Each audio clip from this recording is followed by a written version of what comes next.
This episode is a catch up with my co-host Dan to have a look at what we've been up to over the last month whilst we've been taking a break, our barbecue cooks, barbecue fails, and any exciting information. Plus, we have some really exciting news for season 2. I cannot wait for everyone to find out.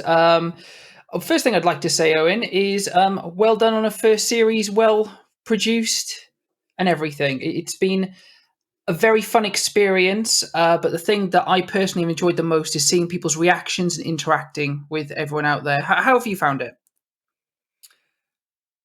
Yeah, fantastic. It took me by surprise, actually, how well that it was received. It was so much fun making. I was really impressed with the guests that we had and how they got involved with the BBQ Bingo challenges on social media and some of the fantastic things they cooked. And although we've taken a short break, Dan, and a well-deserved break, actually. Obviously, I've been itching over the last few days, week. I've been really itching to get back into this. And why don't you tell people about season 2 and what we've got lined up? So the first thing that I would like to say is we are proud to have a partner on board for series 2. It's the Smoke and Fire Festival, which is the UK's biggest, largest, most extravagant barbecue festival, and we could not be prouder to be working with them on this season. Now, for anyone who doesn't know about the Smoke and Fire Festival, this year it's at Colchester Castle Park from the 20th to the 22nd of August. There are so many fantastic people from the UK barbecue scene going to be there, and we're going to be there. What else could you want? Great food, great people, and a great time. What are you most looking forward about it, Owen? Well, for me, I'm really looking forward to just being able to get out and about into a festival type scene. We're going to be meeting a lot of people that we've interviewed over season 1. Obviously, we're really excited to be working with the Smoke and Fire Festival team. But it's not just about barbecue. You know, they've got music. There's going to be eating challenges. There's the British Barbecue Open. And you know, they're really looking at a family weekend with obviously some fantastic food. I'm really excited about trying some food. And they've got an area called BBQ Alley, and they've got some really good brands and demonstrators. And that's where you're going to see me pretty much for 3 days, just eating, and more eating. I'm really excited to meet Jürgen there from Culinary Demons. I know he told us on the episode that he's going to be going there. Also, Matthew Hoggard is going to be there as well, off of cricket and off of Celebrity MasterChef. So that would be nice as well. But there's this big names from the barbecue world as well. Marcus is going to be there, which is going to be fantastic. Just get on the website, Smoke and Fire Festival. You Google it, you'll find them. You'll find their social media and everything. And if I was you, get a ticket before they all sell out. Yeah, definitely. SmokeandFireFestival.com. And they've got some great local bands as well, which is going to be quite good to support that creative industry that obviously haven't been able to perform for quite a while. It's going to be a fantastic family weekend, and we're really looking forward to being there. So you'll see us plodding around in t-shirts, making our way around. You might see our logo. If you see our logo, come up and say hi, and then we'll run away and hide. But seriously, it'd be great to see people there, and also it'll allow us to look much more closely to some of the barbecues that we haven't got our hands on. I mean, Owen obviously owns almost every single barbecue ever made, but for myself, it'll be nice to actually see stuff closer in the flesh. I have actually, since the season break, ordered a Kamado or Komodo, if people have been listening to the first series, a Monolith that I'm still waiting to come. It was meant to be delivered a month ago, but everyone's seen what's happening to Post and everything at the moment, and the Suis and everything. For those listening, I just shot Owen in the chest.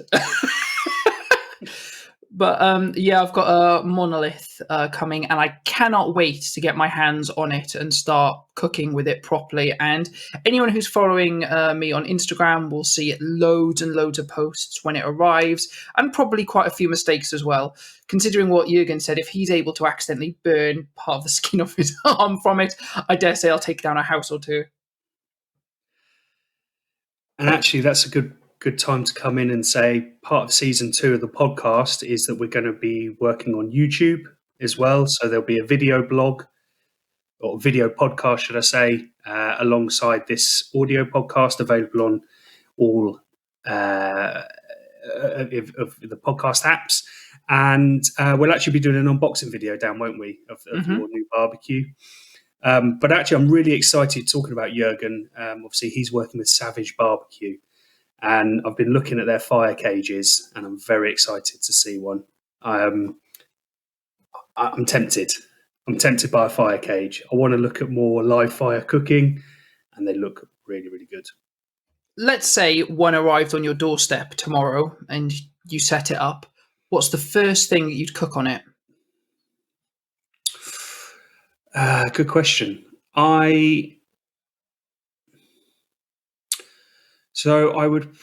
What I'd really like to try is they got an asado cross. Yeah. So a nice little suckling pig or something like that would be amazing. I've never done one before, so I'd go whole hog and go for it. Or I would probably do something a little bit more within the comfort zone. And I'd probably actually do something quite quick and easy just to test the actual cooking over wood, live embers, that type of thing. So, yeah, that would be me. See, what I would love to do with one of those, although I know you're not a fan of lamb, but I'd love to do a lamb on the asada cross, just leant over, or the be absolutely beautiful. Although, I dare say again, it must take a lot of getting used to and knowing when, how close and everything. I know Jürgen was talking about holding your hand above the fire and timing how long, but that comes with experience, right? Do you know what I mean? The last thing I'd want to do is put something out there and it take 8, 9, 10 hours and it's still raw because I haven't had it close enough. Well, talking about cooks, Dan, what have you been cooking whilst we've had this 4 or 5 week break in between these seasons? So when we were recording the first series, I was full on barbecuing 3, sometimes even 5 times a week, out there as much as possible. And I think by the end of the first series, I wanted to give myself a bit of a break. Plus, because I'd ordered the Monolith and I was hoping it was going to arrive kind of end of May, I kind of tried to take a bit of a back seat to come up with inspiration of what I could try and do on it. Of course, when it got delayed, I then heavily got back into using the plancha on the kettle. So I've been doing a lot of smash burgers, mixing it up a bit on there. I've been doing a lot of just like steaks and stuff on there. But then I've also done, what did I do the other day? I did a low and slow on there the other day, which I enjoyed. Oh, pulled pork. So we talked a lot in the first series about pulled pork, and I hadn't done one for probably 4 or 5 months. It'd been quite a while. I think it was pre-Christmas the last time I did pulled pork. So I did that on the kettle, which was very enjoyable using the meat thermometer. So it was a lot more juicy than the one I'd done before because I just had so much more control once I knew what temperatures I was working towards and everything. I need to experiment more with different woods, actually, because I've just been using oak. I think I mentioned it on the first series. I have literally a bin bag full of oak that I acquired off my brother-in-law, who is a stonemason and had a load of untreated oak left over from a church he'd been working on that was being used on the floor that was offcuts. So I've just been smoking with that until that runs out. But I want to try cherry wood. I want to do more things with like apple and like try mixing them up as well, because I've never done a blend or tried 2 different woods at once, really. What about yourself? What sort of things have you been cooking? Yeah, so like you, I've taken a little bit of a break, and there's actually loads of stuff that I've forgotten to document through social media. So through social media, I've just been so focused on actually eating it that I forgot to take some photographs and things. Probably the nicest thing that I've done was actually pork neck. Oh yeah. So I had a nice, kilo and a half pork neck. Just lightly spiced that. Put it on the rotisserie. Cooked it for an hour and 20 minutes. And it was absolutely gorgeous. Really tender, really juicy, and not a meat I've tried before, but I really, really enjoyed it. And I got that from Ford and Sons meat suppliers, who I generally get a lot of my meat from, and really, really impressed with that.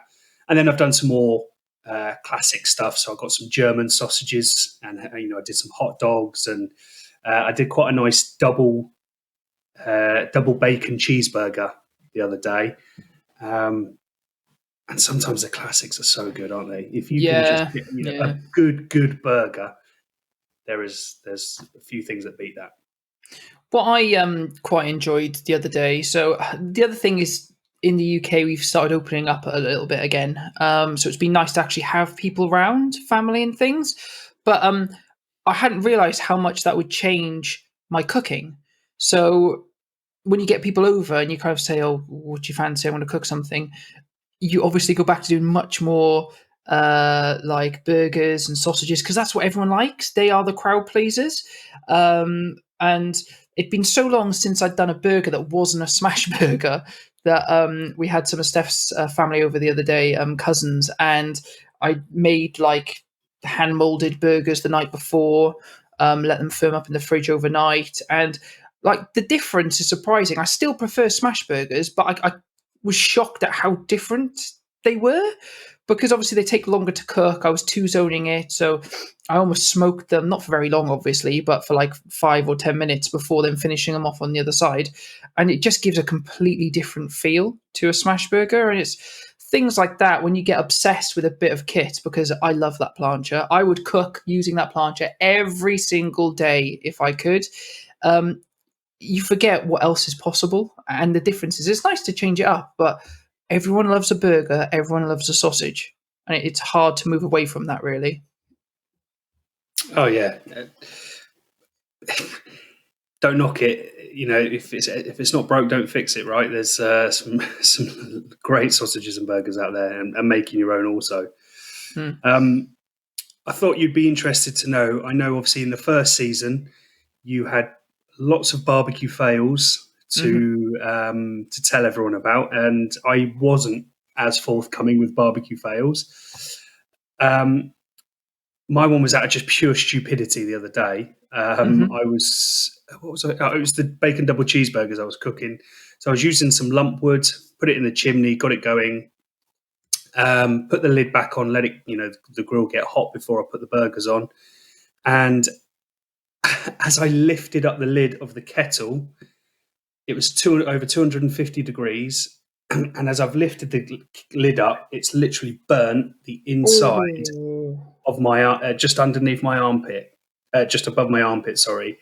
You're lucky you don't have any body hair whatsoever. Otherwise, that would have smelled awful and you would have burnt it all off yourself, to be fair. But I am blistering all around my tattoos, which I'm a little bit worried about. But it is very tender. Even though it's been 4 or 5 days since that's happened, it is still very tender. So that sounds so.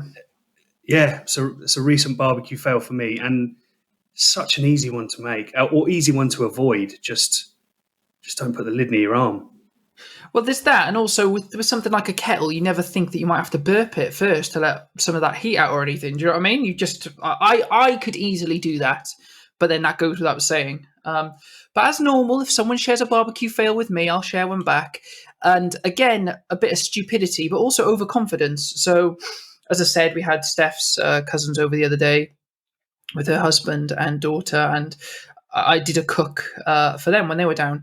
And so I had the chimney starter. Again, they're not really barbecue people. So, Matt was quite obsessed with the chimney starter when I got it out, because he hadn't seen one before. If you're not into barbecuing, it's something very different. And we were talking about that. I was like, watch, now it's lit. I'll just pour it out. It'll be fine.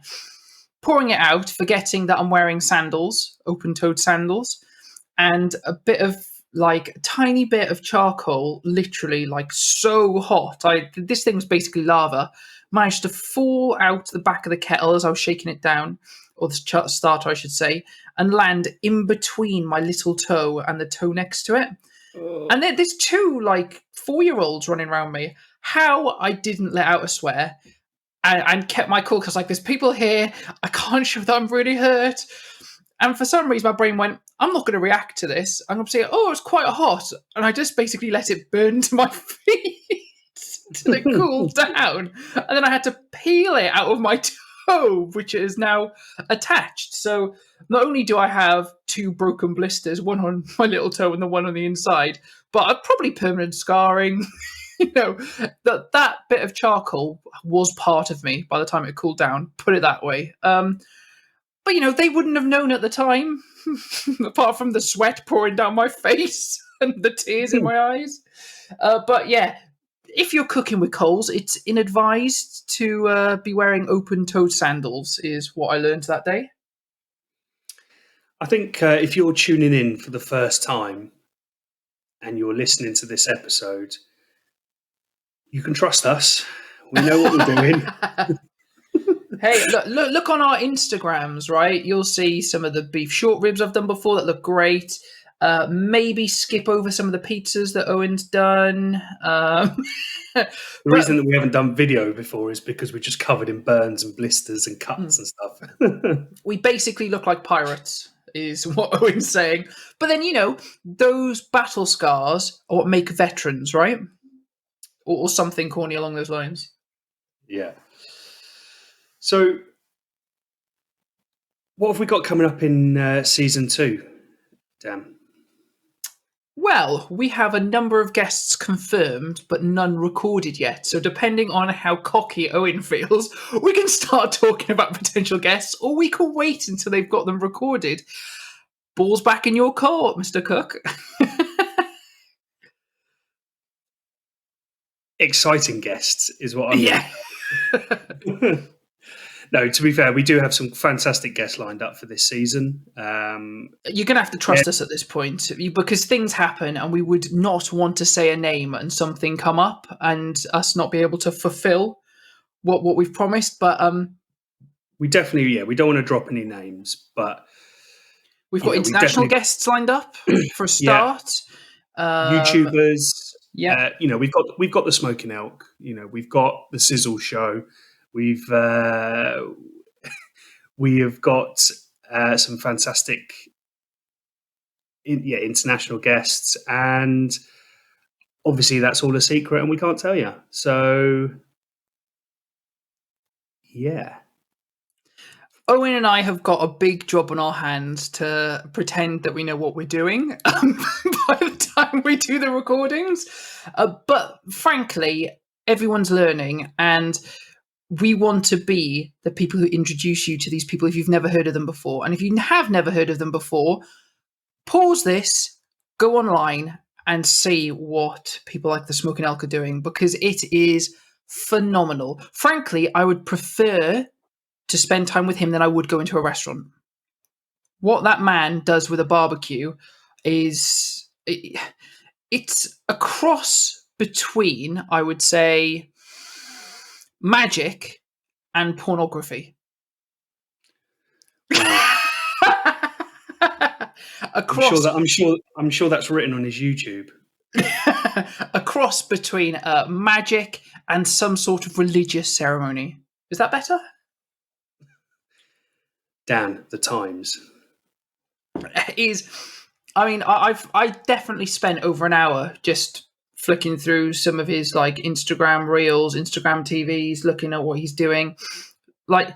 Even we've talked about this before, the simple things can be the best, and whether you want to argue that burgers are simple or not. But there's a burger and then there's a Smoking Elk burger.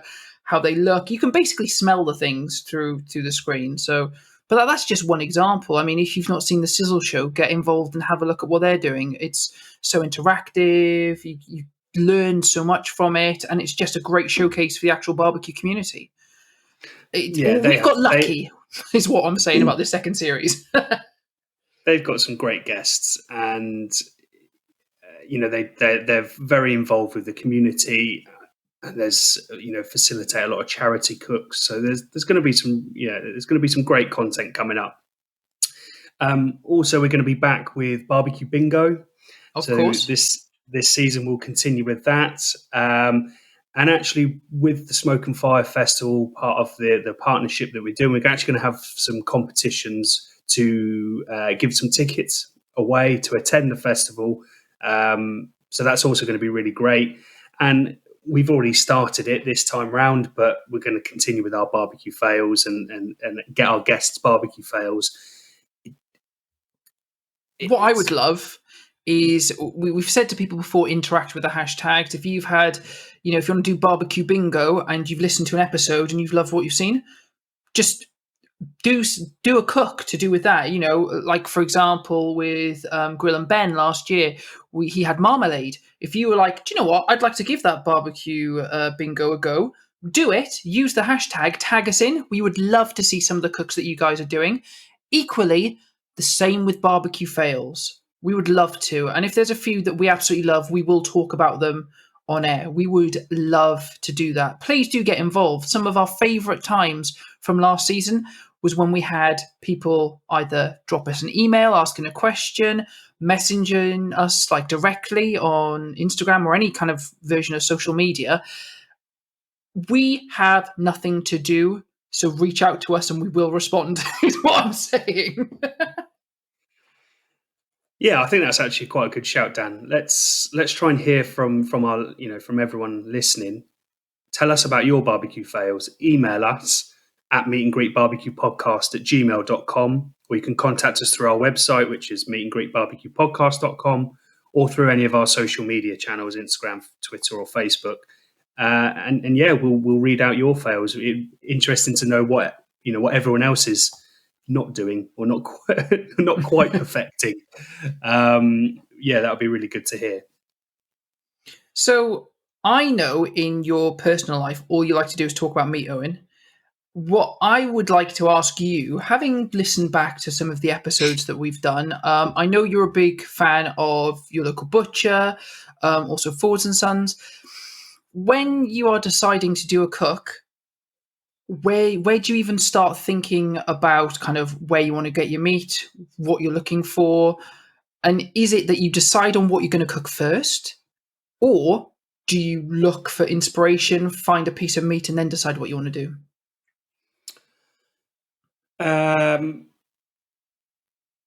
In terms of where I go, there's kind of three places that I would normally go. My local butcher, Ford and Sons, or Farmerson. They're generally the three places that I would go to get my produce. I have a load of cookbooks, barbecue cookbooks, the Weber books. I've got a grill stock book. I've got one of Marcus Bowden's books. I would go to there for some inspiration, or actually Instagram, or some of the Facebook groups that I'm also part of, and just generally what people cook. That actually gives us quite a fair amount of inspiration. Obviously, they don't necessarily post about the recipe, so I'll just go and freeball it from there. But yeah, that's how I go about it. What about you? So a lot of Instagram has influenced, particularly in the last year, what I've been cooking. I mean, it sounds, well, I don't know, does it sound silly? Before I was really engaging with Instagram, I had never really heard of beef short ribs. Whenever I thought of ribs, I just automatically thought of pork. And that has been the most successful cook I've done, is beef short ribs.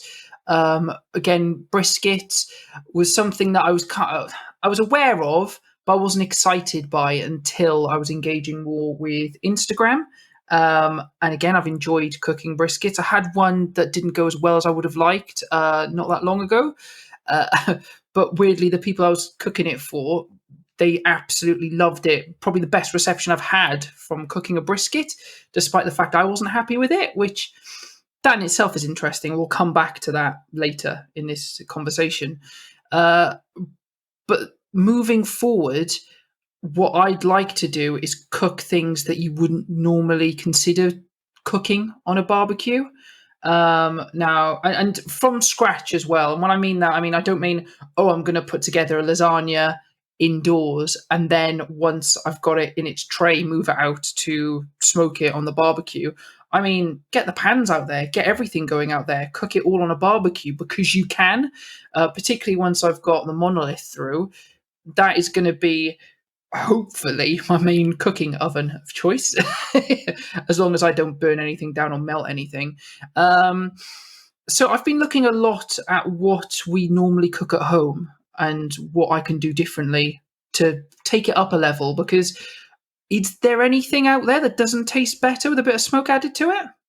I don't know if there is. I mean, even I need to start doing desserts more on the barbecue. I saw, this is bad, I can't remember who it was, but a fantastic pecan pie that someone had done the other day, all on the barbecue. And I thought that, once it's got the smoke on it, is going to be so complex and exciting. I want to. It's things like that I want to be doing more of. In regards to where I get my meat and produce, so there's a butcher not far from where I live in Ipswich, around Stoke Parkway, which I occasionally go to, and I've had like whole chickens and things from him before. I've had brisket from him before, but I've been ordering a lot of my meat through online butchers for cooking. So I tend to use either Stilton Butchers or Village Butchers, and I've been getting like 5 kilos of chicken breasts each time I order from them. And then I'll also get different types of steak when I make those orders. And then I'll either tend to get either some pork ribs, a brisket, a big tomahawk, or like beef short ribs, like Jacob's Ladder stuff. When I do that, I'm trying to, each time I make that order, pick something different to go with it. So I've got something different to try. It's in the freezer at the moment. A picanha. I've been looking at them. I really, really want to do them. But again, I'm waiting until this new piece of equipment's through. Owen has a slight smile on his face. He knows how frustrated I've been by this whole situation. And yeah, when it arrives, I'll be happy. Actually, one thing I did want to mention to you, Dan, is obviously one of the things that we spoke about in season 1 is, how, in America or even Australia, when we were talking to Ben from the Smoking Hot Confessions, is that there's a lot of smokehouses out there, and we weren't aware of any, certainly in our local vicinity.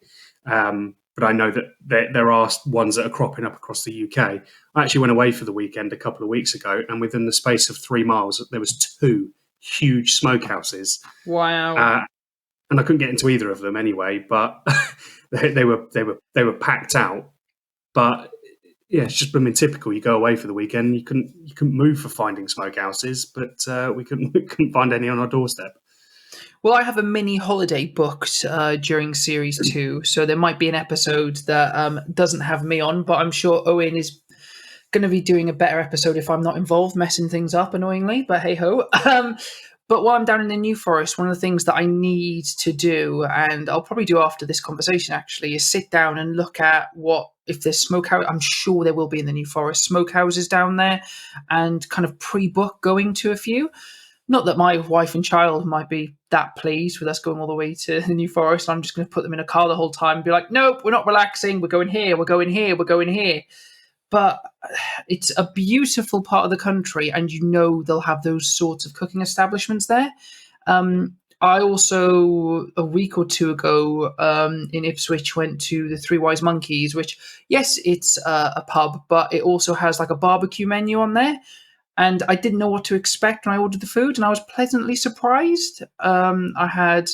So they have like what they call the smoker's menu, or part of the menu, which is like smoked meat. And it's for a certain amount of money. You can either pick 2 meats, 3 meats, or 4 different meats. And then you get to pick 1, 2, or 3 sides, there's only one depending on choice how much. there, isn't it? Well, I had a starter, and I was with my wife, so I only went for 2 meats. But I know, right? I had a brisket, and I had pork ribs. Both were smoked and used their own rub and their own sauces, and it was so good. I want to go back there. Plus, slightly different topic, but if you go there for a brunch on Saturday or Sunday, they do £30 all you can drink for 2 hours. Nice. That is going to get taken advantage of at some point soon. But I've known of the pub for a while, but I'd never really considered it as like a place to get barbecue food. So I believe there's one in Colchester as well. If you've not looked into it, I'm sure they'll do something similar. Yeah, quite possibly. One of the things I did want to say is, again, we're sort of referring back to season 1 in Jurgen, the Colouring Demons. He recommended that we tried a pizza that you make at home, which had black pudding, apple, and scamorza cheese, so a smoked sort of dry mozzarella. And I went ahead and tried it, and I tell you what, absolute genius. It was so good. So, Jurgen, I really appreciate the heads up on that. It was really good. So much so that I haven't cooked that pizza again, but I've never tried scamorza before, and I've had it like 2 or 3 times since, and it's a new favourite. Do you know, we've mentioned Jurgen a lot, but I'd like to say a big thank you, because I don't think we have yet, to all the guests that we had in the first series. Owen and I have learned so much from every single conversation that we've had. I think that maybe says more about our expertise than anything else. But some of the bits and pieces that we learned were phenomenal. I mean, we got lucky speaking to 256 in the very first episode. How often do you get to sit down with a chef for an hour and a half to talk about just food in general? And the barbecue bingo that he did, the cake that he smoked for, what was it, 2.5 hours it took, the chocolate cake?